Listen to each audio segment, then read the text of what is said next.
Hey you, and welcome to this video where I will show you how to hide post from someone. Alright, first of all, we want to create a post, so tap on the plus icon and then tap on post.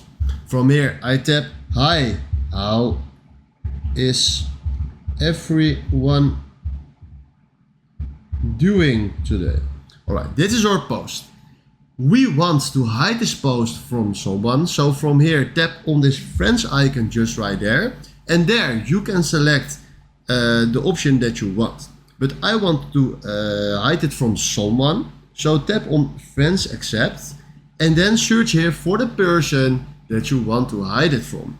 After that, tap on the person, tap on done, and then do done again, and then you change this option to this post, and this person won't ever see this post. Alright, this is how it works, and if you find this helpful, please consider subscribing and give this video a like.